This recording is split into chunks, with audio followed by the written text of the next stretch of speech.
Assalamualaikum warahmatullahi wabarakatuh. Perkenalkan, kita dari kelompok 2. Saya Irham Rahmani Ashraf. Saya Muhammad Gipar Rahman. Saya Muhammad Hasanuddin Mujahid. Saya Nazmi Putra Ardian. Saya Muhammad Rizky.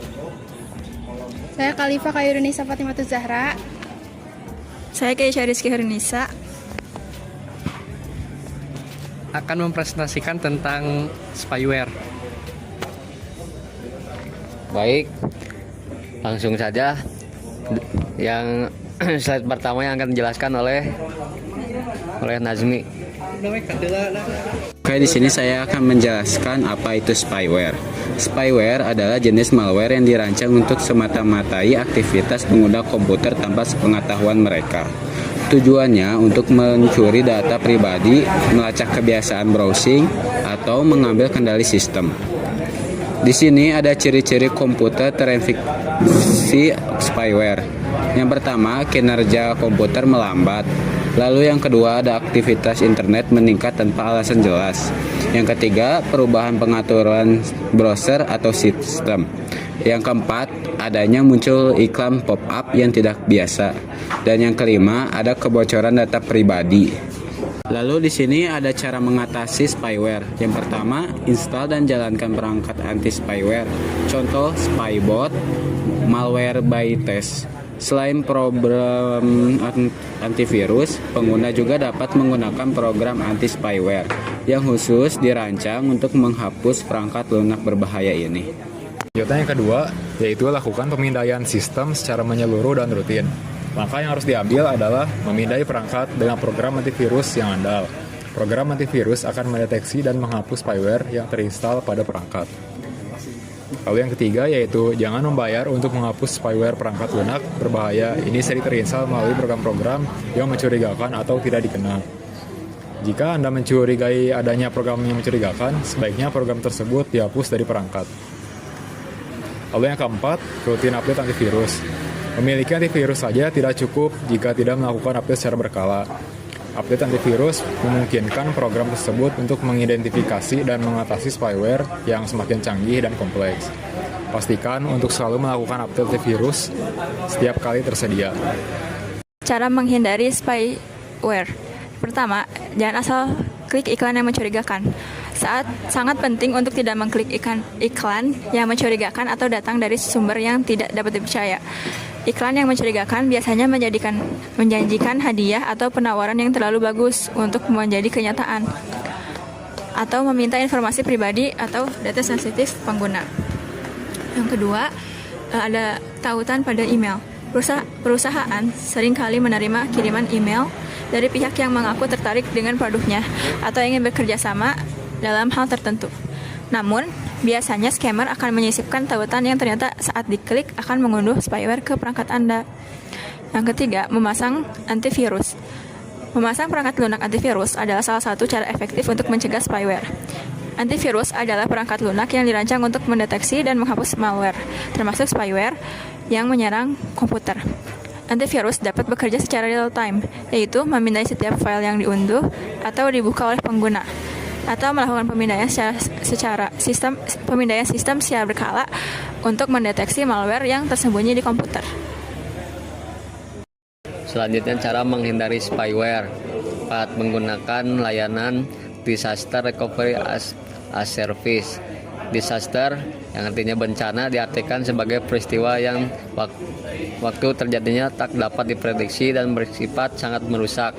Disaster Recovery Plan untuk mengembalikan data-data perusahaan yang sebelumnya terkena serangan spyware. Tim IT infrastruktur akan melakukan recovery data dan backup aplikasi di sistem DRC atau Data Recovery Center dengan cepat untuk meminimalisir downtime. Contoh spyware, keylogger. Spyware adalah jenis malicious software yang merekam setiap ketukan tombol keyboard oleh pengguna.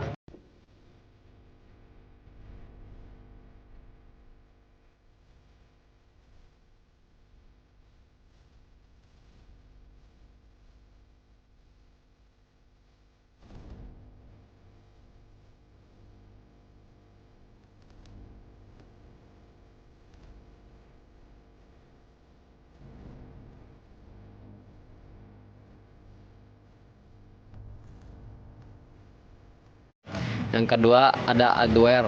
Contoh lain dari spyware adalah adware.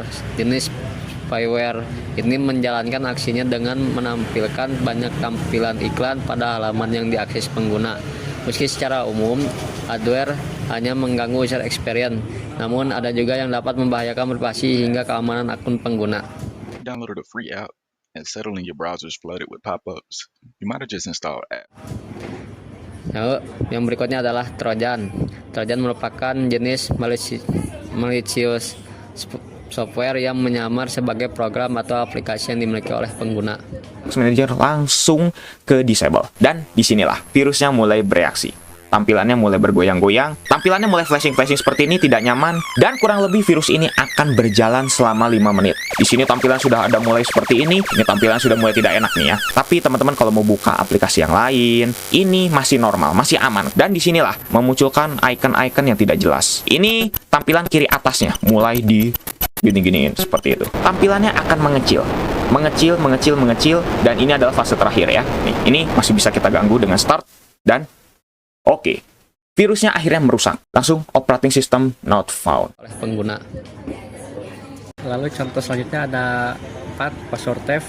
Spyware jenis ini berfokus pada pencurian kata sandi dan informasi autentikasi yang digunakan oleh pengguna untuk mengakses akun online. Yang kelima ada browser hijacker. Spyware ini dapat mengambil alih pengaturan browser pengguna dan mengarahkan mereka ke website berbahaya. Sehingga apabila Anda menjumpai tampilan mesin pencarian atau homepage browser tidak seperti biasanya, kemungkinan besar Anda terkena browser hijacker. The best virus ever.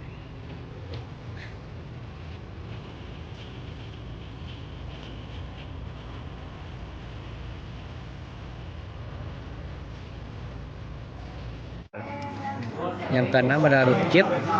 Spyware ini adalah jenis malicious software yang menyerang dengan berusaha mendapatkan akses ke sistem operasi seperti Windows atau Mac OS. Nomor 7 yaitu Pegasus.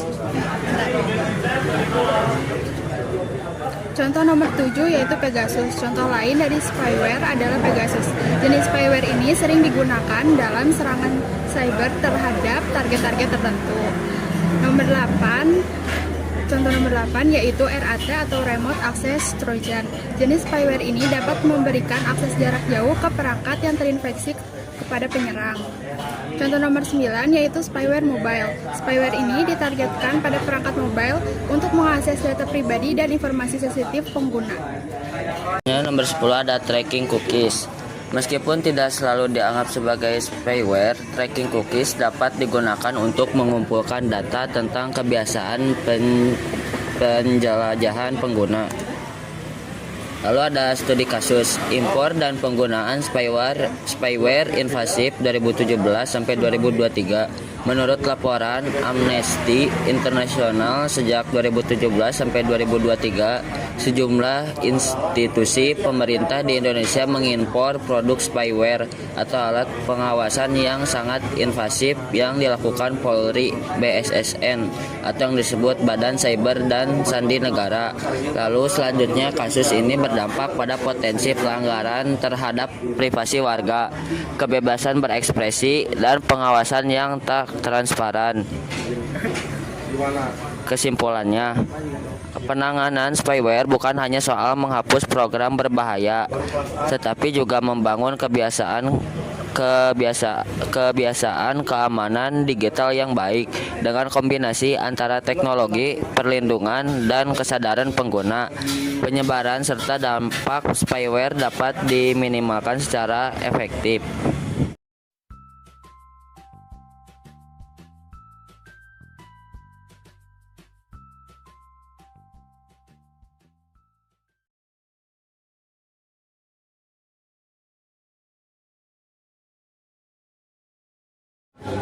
Sekian dari kelompok 2, mohon maaf bila ada salah. Wassalamualaikum warahmatullahi wabarakatuh.